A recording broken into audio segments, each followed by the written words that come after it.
ആകാശവാണി. നമസ്കാരം. വാർത്തകൾ വായിക്കുന്നത് Sudhin Zainuddin.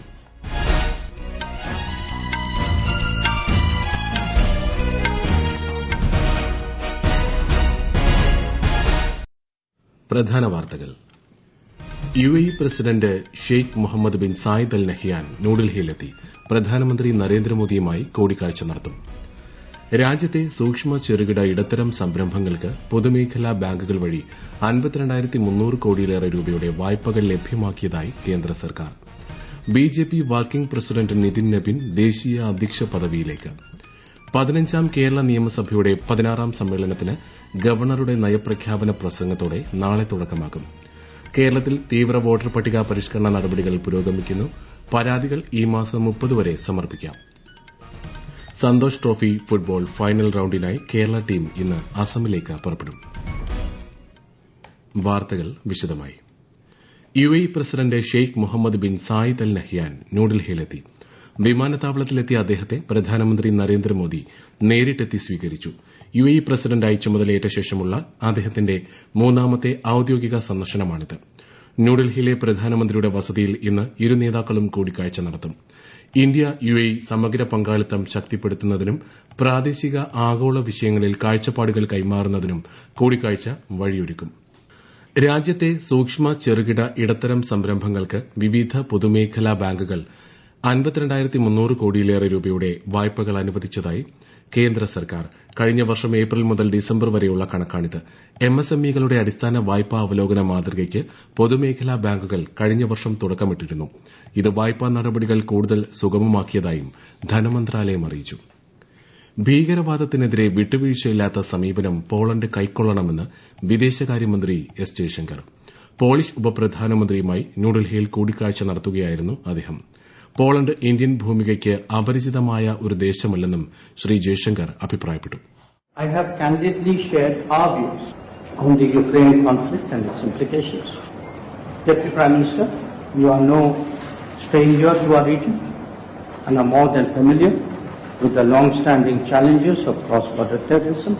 Poland should display zero tolerance for terrorism and not help fuel the terrorist infrastructure in our neighborhood. മധ്യ യൂറോപ്പിലെ ഇന്ത്യയുടെ ഏറ്റവും വലിയ വ്യാപാര പങ്കാളികളിലൊന്നാണ് പോളണ്ടെന്നും ശ്രീ ജയശങ്കർ പറഞ്ഞു.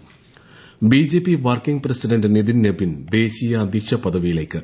അധ്യക്ഷ സ്ഥാനത്തേക്ക് നബിന്റെ പേര് മാത്രമാണ് ഉയർന്നു വന്നതെന്ന് ദേശീയ വരണാധികാരി കെ ലക്ഷ്മൺ അറിയിച്ചു. ഇത് സംബന്ധിച്ച ഔദ്യോഗിക പ്രഖ്യാപനം നാളെ നടക്കും. നിലവിലെ അധ്യക്ഷൻ JP നഡ്ഡ, കേന്ദ്രമന്ത്രിമാരായ അമിത്ഷാ, രാജ്നാഥ് സിംഗ്, നിതിൻ ഗഡ്കരി ഉൾപ്പെടെയുള്ളവർ അധ്യക്ഷ സ്ഥാനത്തേക്ക് നിതിൻ നബിന്റെ പേരാണ് നിർദ്ദേശിച്ചത്.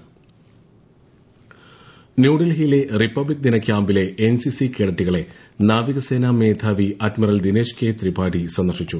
യുവാക്കളുടെ മനസ്സിൽ അച്ചടക്കം, ദേശഭക്തി തുടങ്ങിയ മൂല്യങ്ങൾ രൂപപ്പെടുത്തുന്നതിൽ NCC സുപ്രധാന പങ്ക് വഹിക്കുന്നതായി അദ്ദേഹം പറഞ്ഞു. വികസിത ഭാരതമെന്ന ലക്ഷ്യം കൈവരിക്കുന്നതിലെ പ്രധാന ശില്പികളാണ് യുവതലമുറയെന്നും നാവികസേനാ മേധാവി അഭിപ്രായപ്പെട്ടു. പാർലമെന്റിന്റെ ബജറ്റ് സമ്മേളനം ഈ മാസം 28-ന് ആരംഭിക്കും. രാഷ്ട്രപതി ദ്രൌപദി മുർമുവിന്റെ നയപ്രഖ്യാപന പ്രസംഗത്തോടെയാണ് സമ്മേളനത്തിന് തുടക്കമാവുക. ഫെബ്രുവരി 1-നാണ് കേന്ദ്ര ബജറ്റ്.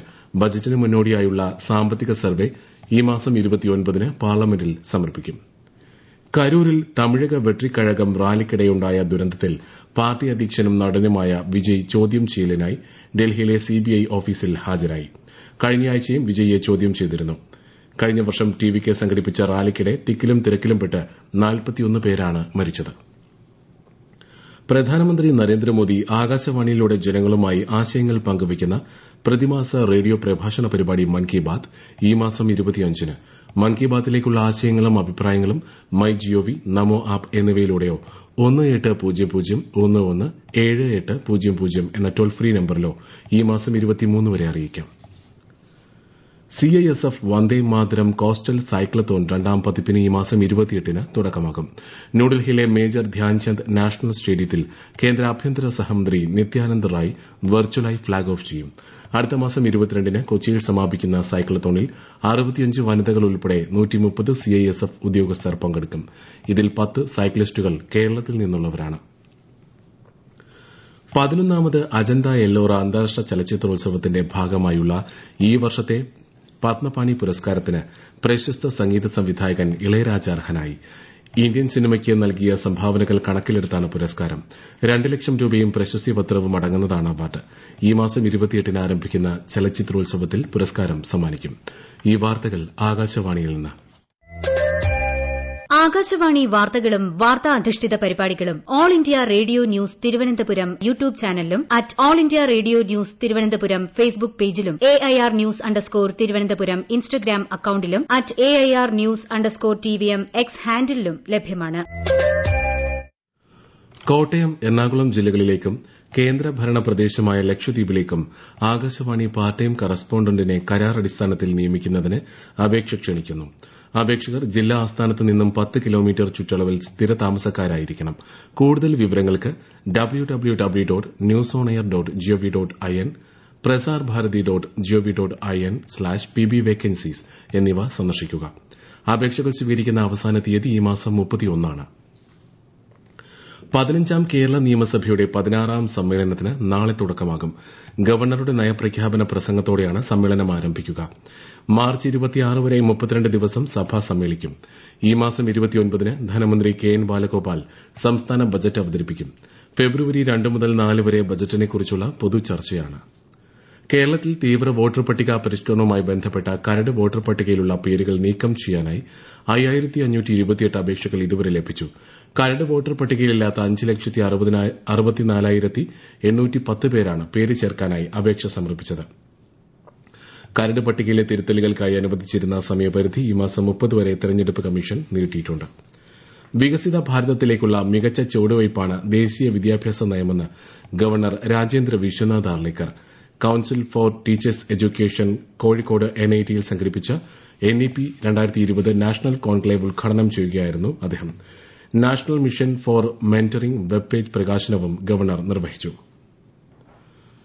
രാജ്യത്തെ വൈദ്യുതി വിതരണ കമ്പനികൾ 2024-25 കാലയളവിൽ 2700 കോടിയിലധികം രൂപയുടെ ലാഭം നേടിയതായി കേന്ദ്രമന്ത്രി മനോഹർ ലാൽ. ന്യൂഡൽഹിയിലെ IIT ഡൽഹി ക്യാമ്പസിലെ പരിപാടിയിൽ സംസാരിക്കുകയായിരുന്നു അദ്ദേഹം. ഊർജ്ജ മേഖലയിലെ നഷ്ടം ഒഴിവാക്കുന്നതിനായി അടുത്ത ബജറ്റ് സമ്മേളനത്തിൽ വൈദ്യുതി നിയമത്തിൽ ഭേദഗതി കൊണ്ടുവരുമെന്നും കേന്ദ്രമന്ത്രി പറഞ്ഞു. 50 के लगभग डिस्कॉम्स हैं, उसमें अभी भी कुछ घाटे में है, लेकिन ओवरऑल अब 2700 करोड़ रुपए का लाभ हुआ है, जो पिछले साल 23-24 में जो 25,000 करोड़ रुपए के घाटे में. अभी हम अगले बजट सेशन में इलेक्ट्रिसिटी जो एक्ट है उसमें एक अमेंडमेंट ला रहे हैं. उस अमेंडमेंट में कुछ बंधन और हो जाएंगे उनके ऊपर, ताकि घाटे की ओर न बढ़े. साथ साथ डिस्कॉम्स को पैसा पूरा मिलता रहे और वो जो घाटे के जितने इश्यूज हैं उसमें एक प्रकार से सस्पेंडमेंट के माध्यम से ठीक करेंगे. സന്തോഷ് ട്രോഫി ഫുട്ബോൾ ഫൈനൽ റൌണ്ടിനായി കേരള ടീം ഇന്ന് അസമിലേക്ക് പുറപ്പെടും. പഞ്ചാബിനെതിരെ ഈ മാസം 22-നാണ് കേരളത്തിന്റെ ആദ്യ മത്സരം. ഡിസംബറിൽ ആരംഭിച്ച് കണ്ണൂരിലും വയനാട്ടിലുമായി നടന്ന പരിശീലന ക്യാമ്പിൽ മികവ് തെളിയിച്ച 22 പേരാണ് അന്തിമ ടീമിലുള്ളത്. ശബരിമലയിൽ മകരവിളക്ക് കാലത്തെ തീർത്ഥാടകർക്കുള്ള ദർശനം ഇന്ന് അവസാനിക്കും. ഇന്ന് വൈകിട്ട് വരെ പമ്പയിലെത്തിയ തീർത്ഥാടകരെ ദർശനത്തിനായി സന്നിധാനത്തേക്ക് കടത്തിവിട്ടു. രാത്രി 9-ന് നടയടച്ച ശേഷം മാളികപ്പുറത്ത് ഗുരുതി പൂജ നടക്കും. നാളെ രാവിലെ 6:30-ന് പൂജകളും ചടങ്ങുകളും പൂർത്തിയാക്കി നടയടയ്ക്കും. രാജ്യത്ത് സ്വർണ്ണം, വെള്ളി വിലയിൽ വർധനവ്. ഗ്രീൻലാൻഡ് വിഷയത്തിൽ ചില യൂറോപ്യൻ രാജ്യങ്ങൾക്കെതിരെ ചുങ്കം ഏർപ്പെടുത്തുമെന്ന് US പ്രസിഡന്റ് ഡൊണാൾഡ് ട്രംപിന്റെ പ്രസ്താവനയെ തുടർന്നാണിത്. സ്വർണ്ണം പവന് 1,800 രൂപ വർദ്ധിച്ച് 1,07,240 രൂപയായി.